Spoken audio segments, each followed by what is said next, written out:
Olá pessoal, tudo bem com vocês? Eu espero que sim. Hoje na nossa aula nós vamos corrigir as questões que estavam no nosso simulado do primeiro ciclo, as questões de ciências da natureza, questões de 33 a 37. Eu espero que vocês tenham se saído muito bem, pois as questões foram preparadas com muito carinho, pensando em tudo que nós discutimos durante as nossas aulas, os nossos momentos. Vamos lá? Então vamos lá, questão 33. Embora a correria do dia a dia não nos deixe observar com mais atenção, é notório o quanto as máquinas estão presentes no nosso dia a dia, seja no trabalho, em casa ou até mesmo quando saímos para nos divertir. A gente viu muito isso durante as nossas aulas.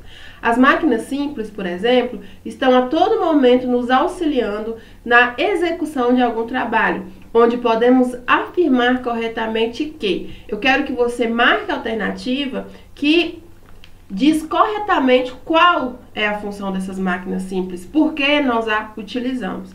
Então vamos lá. Alternativa A. Elas retardam a realização de tarefas executadas pelo homem.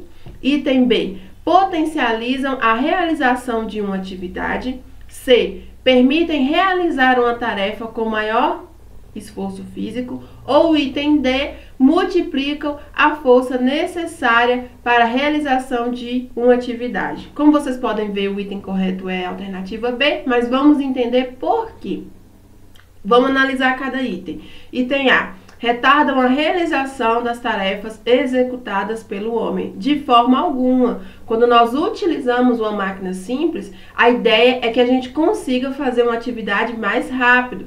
Senão, não teria sentido que o homem construísse essas máquinas. Ter o trabalho de construir e fazer a mesma atividade em um maior tempo não faz o menor sentido. Então, essa já descarta, está incorreta. B. Potencializam a realização de uma atividade. Correto. O que significa potencializar? É quando você consegue fazer uma atividade com mais rapidez, com mais facilidade. Então, potencializa. Você potencializa a realização daquela atividade, ou seja, o esforço que você teria, você consegue fazer a mesma atividade com esforço menor e em menos tempo. Por isso que elas são tão importantes para atividades diárias do homem.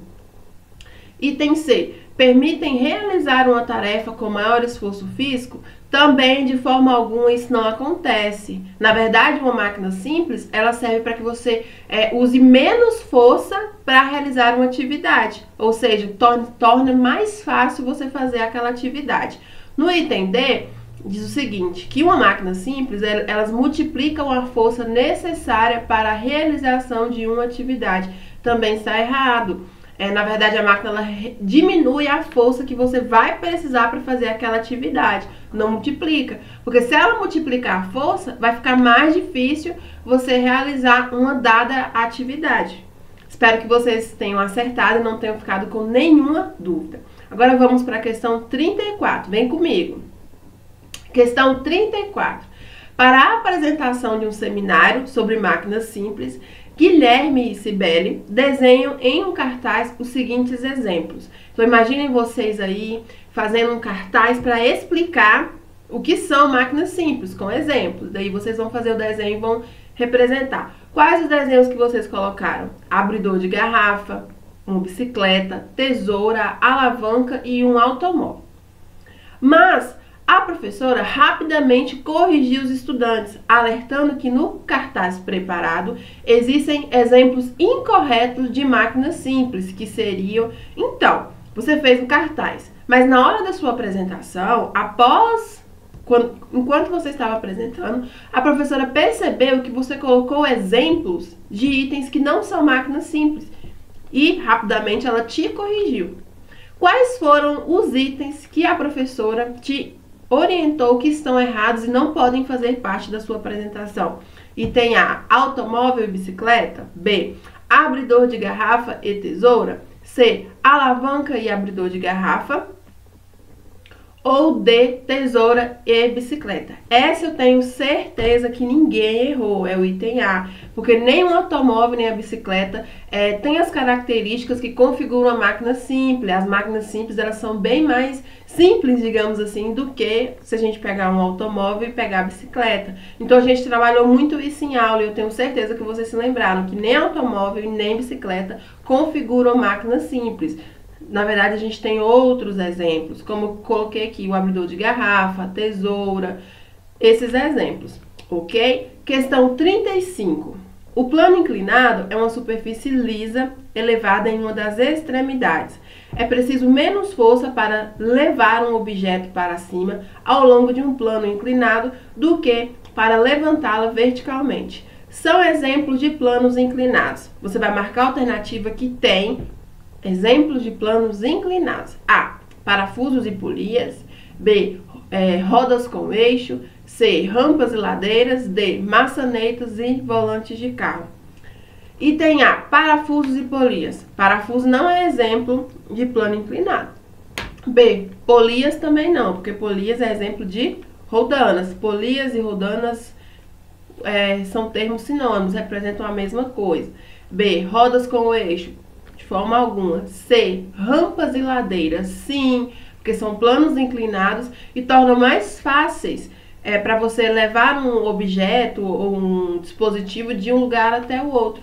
Então vai ser o item C, rampas e ladeiras. Só de você imaginar o desenho de uma rampa ou de uma ladeira, você consegue identificar que são sim exemplos de planos inclinados. E D, maçanetas e volantes de carro também não são exemplos de planos inclinados. Essa é um dos tipos de máquina simples que é mais fácil de você visualizar no seu cotidiano e conseguir diferenciar do que é uma alavanca e do que é uma roldana. Questão 36. Agora nós já estamos falando sobre calor e temperatura.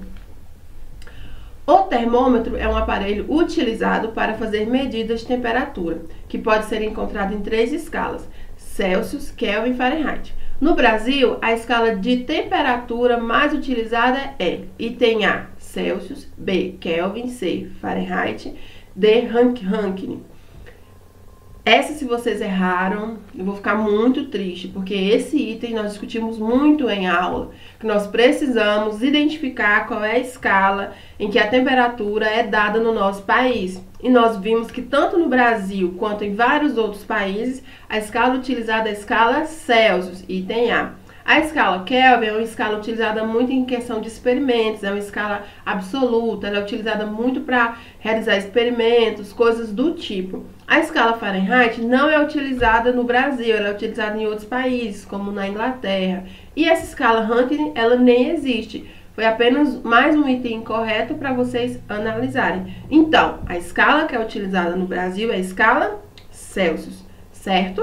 E a última questão, para a gente fechar com chave de ouro, deixa eu colocar aqui para vocês, também falando sobre propagação de calor, que eu tenho certeza que vocês entenderam, assimilaram e compreenderam esse conteúdo. Um dos processos de transferência de calor mais simples que presenciamos no nosso cotidiano é o esfriamento de uma xícara de café, deixada em repouso sobre a mesa, como representado na figura a seguir. Então a gente tem essa figura aqui e aí observa uma xícara com café quente. Vamos supor que ela foi deixada em cima da mesa e após algum tempo você observou que essa xícara, que nessa xícara o café está à temperatura ambiente. E nesse momento cessam as transferências de calor. Por quê? Porque o café atingiu a mesma temperatura do ambiente. As trocas de calor foram ocorrendo até que tanto o meio ambiente quanto o café tivessem a mesma temperatura. Ok.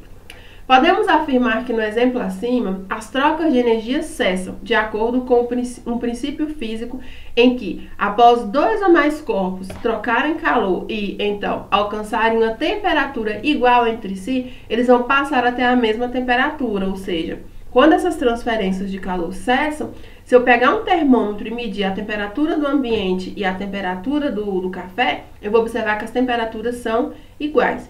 Esse princípio é conhecido como A, irradiação térmica, B, convecção térmica, C, equilíbrio térmico ou D, equilíbrio químico. Essa a gente discutiu bastante durante esse ciclo, mas vamos analisar item por item. A irradiação térmica.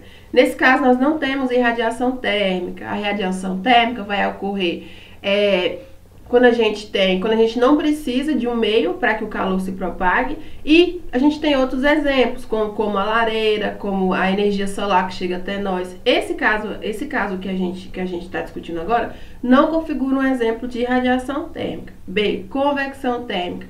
Também não. Esse princípio, quando dois corpos diferentes vão trocar calor até atingir a mesma temperatura, não configura nem radiação nem convecção térmica. E C, equilíbrio térmico. Essa é a alternativa correta, porque ela configura o seguinte: quando eu tenho dois sistemas diferentes que trocam calor entre si, que têm temperaturas diferentes inicialmente, e eles vão trocando calor até que a temperatura seja igual.